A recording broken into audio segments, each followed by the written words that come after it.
Hello, hello, hello. So, today I'm going to talk about how good habits are basically the foundation of self-improvement and how I made myself love to do them. And it's pretty simple actually. It's not very difficult to comprehend, but it can be kind of difficult to actually go through with.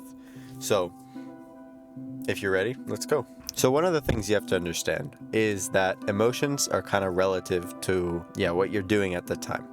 So if you're doing something super fun, if you're proud of yourself, if you're happy, if you're feeling like you're, doing well, then you're going to be more likely to try to push yourself to do harder things. And I feel this when I'm proud of myself for, let's say, posting a video, doing a hard workout. I'm always more inclined to do other good habits after that because of how good I'm feeling, right? And the opposite is true when I'm feeling, ashamed or guilty. I don't want to do very, hard good habits. I want to stick to my, YouTube binging or food binging. And I'm sure you've felt this in some way, one time or another. And it's kind of normal, right? So really, the first thing I have to say is that starting your day off well, a good work session right in the morning, a good workout, a good, 15 minutes spent reading, building these good habits up in the morning can make your afternoon a lot easier because you've already built up the momentum.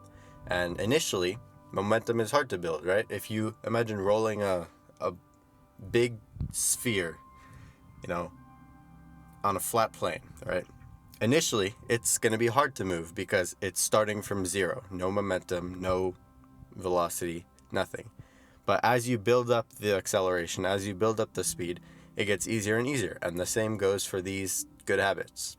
So, starting a good habit, very, very hard. Continuing a good habit that you've already started, a lot easier, right? So, all it really takes is first week or two, maybe 2 weeks, to get past this difficulty stage.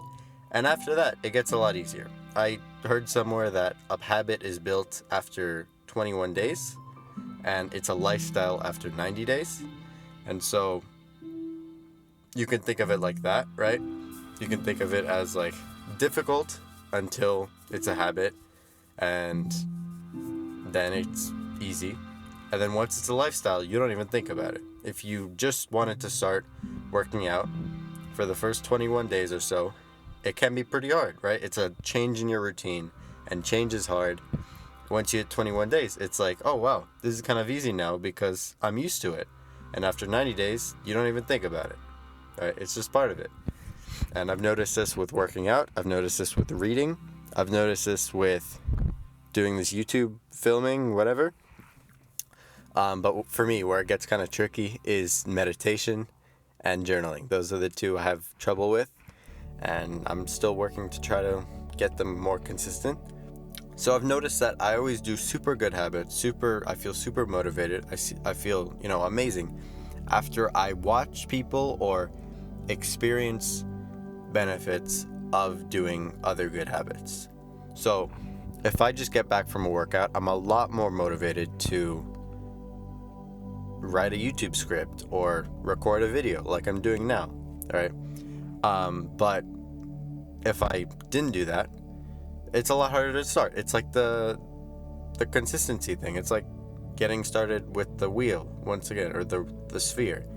But the same thing happens actually when I watch a YouTube video of a self-improvement guy and he's talking about this stuff. So if he talks about reading and the importance of it, or she actually, then it's a lot easier for me to turn off the video and go read because I've seen what it does.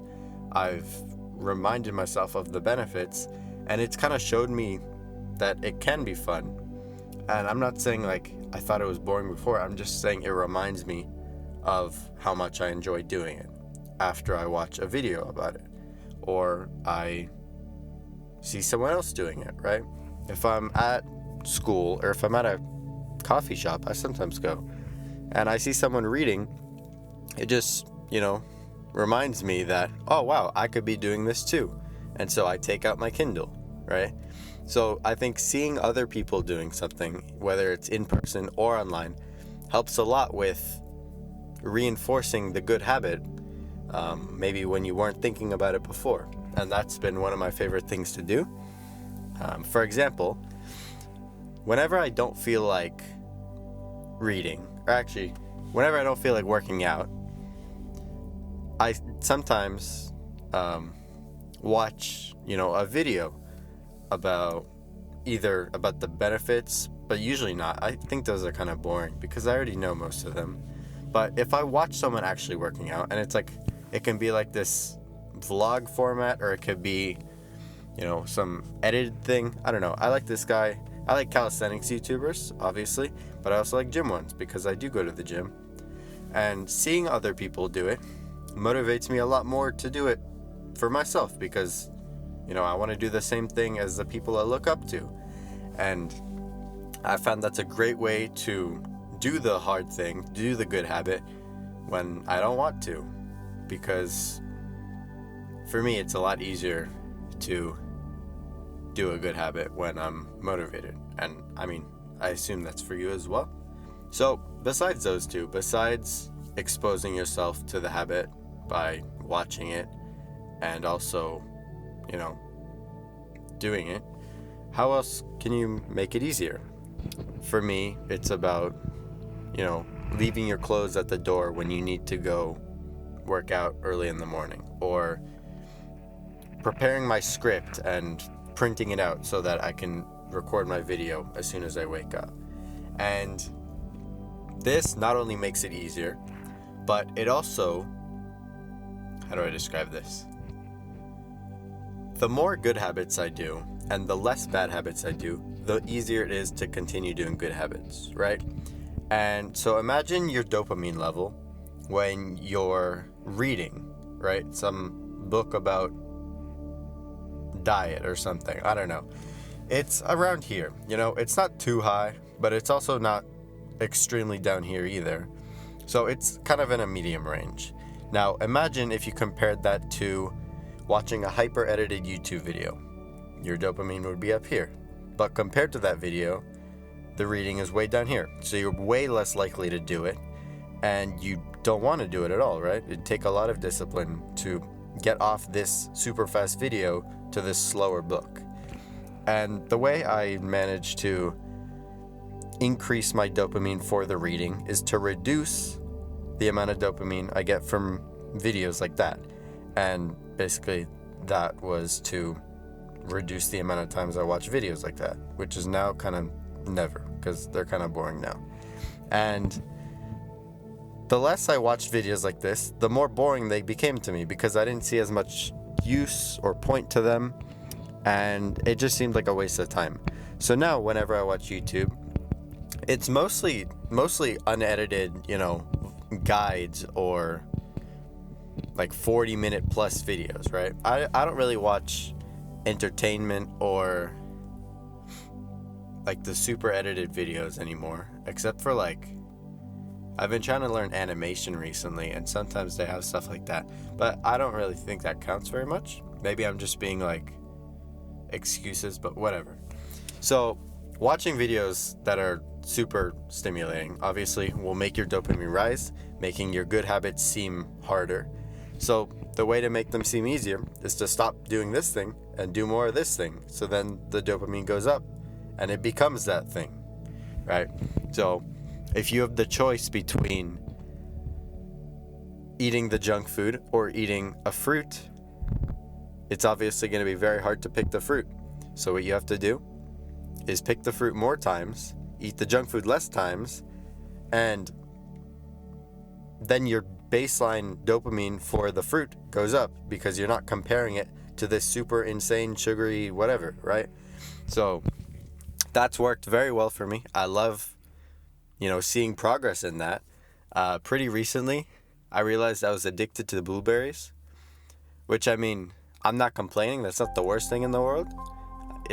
If I'm going to be addicted to something, I'm kind of happy it's blueberries. But yeah, my I guess my dopamine that I get from blueberries is a lot higher now because I almost stopped eating, junk food, right? If I see a fruit, pomegranates, blueberries, raspberries,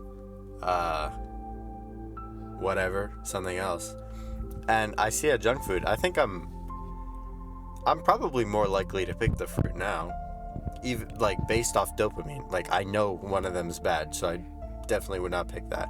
But I think based off dopamine, I think I would get more dopamine from eating a fruit than I would from, a junk food. So I'm proud of that, actually. That's cool. But yeah, the less you expose yourself to these bad things, the more the good things feel better, right? And obviously people make mistakes, right? I'm not a perfect person. You're not a perfect person. We're trying to improve together, right? That's the whole point of this. But when you make a mistake, when I make a mistake, I like to, acknowledge that it happened. I don't want to sugarcoat it or whatever. I want to feel what I'm supposed to be feeling. And I ask myself, what can I do better next time? And a lot of the times it's actually, stay mindful, stay present. A lot of the times when I, eat a bad sugary food, it's because I wasn't really thinking. I was like, man, I'm hungry, I'm bored, I want to eat something. So I go to the kitchen, and there's usually something there because the rest of my family likes eating stuff like that. And so I realized a lot of my, problems with that could be fixed with more meditating. And that's actually where a lot of my inconsistency comes. I'm not very good at meditating yet, and I'm still trying hard to make it more fun by using these tactics. So we're all on this journey together, right? And yeah, that's kind of it. I really think I covered most of it, or really everything that I can think of. It's like 11:30 right now, or actually no, sorry, it's 10:30. I gotta get to bed. I gotta meditate, actually. First of all, that's what we're gonna be doing after this. If I don't meditate, I'll make another 8 videos in the next week. But I think I will meditate. I'm feeling good. I did this, and I'm gonna habit stack it with a meditation, because this is making the meditation feel a lot easier, because this is not very stimulating. I'm just talking to a camera here, and the meditation is not very stimulating yet. So I'm feeling good about this, okay? Do something hard, do something difficult, do something you don't want to do. Make it easier for yourself in the future, okay? If you want some cool merch, go to workoutproject.com. I like it. My mom likes it. My friend likes it, I think. So yeah, that's thanks for watching.